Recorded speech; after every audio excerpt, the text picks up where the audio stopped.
নেছারাবাদ স্বরূপকাঠি উপজেলার অন্যতম ঐতিহ্যবাহী ও ব্যবসায়িক প্রাণকেন্দ্র মিয়ারহাট বন্দর। গুণ, মান আর ঐতিহ্যে এই অঞ্চলটি সবসময়ই সেরা। প্রতিদিন হাজারো মানুষের কোলাহল আর ব্যবসায়িক ক্রেতাদের পদচারণায় মুখর থাকে এই বন্দরটি।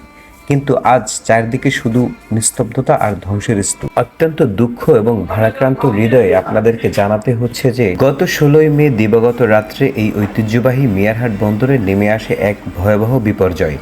বন্দরের সেন্ট্রাল মসজিদের পূর্ব দিকে হঠাৎ করেই দাউ দাউ করে জ্বলে ওঠে আগুন। মুহূর্তের মধ্যেই সেই আগুনের লেলিহান শিখা চারিদিকে ছড়িয়ে পড়ে এবং প্রায় 17 থেকে 22টি দোকান পুড়ে সম্পূর্ণ ছারখার হয়ে যায়।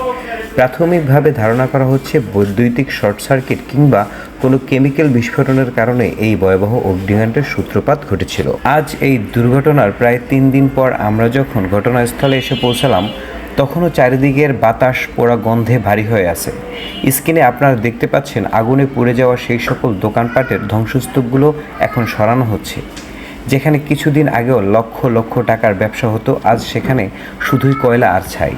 এই পোড়া ধ্বংসস্তূপগুলোর দিকে তাকালে হৃদয়ের গভীরে এক তীব্র চাপা কষ্ট আর হাহাকার অনুভূত হয়। এই অগ্নিকাণ্ডে যে সকল ব্যবসায়ীরা তাদের দোকানপাট হারিয়েছেন, তাদের অনেকেই আজ সর্বস্ব হারিয়ে সম্পূর্ণ দিশেহারা।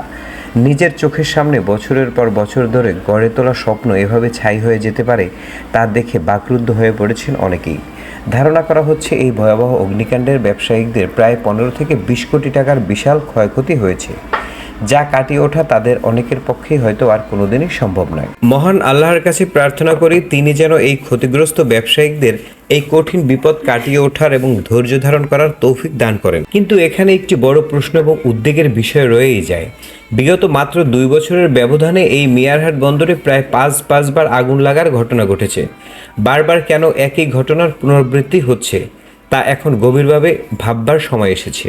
মিয়ারহাট বন্দরের এবং এখানকার হাজারো ব্যবসায়িকদের জীবন ও জীবিকাকে এই অগ্নিকাণ্ডের হাত থেকে চিরতরে রক্ষা করতে হলে একটি স্থায়ী সমাধান অত্যন্ত জরুরি।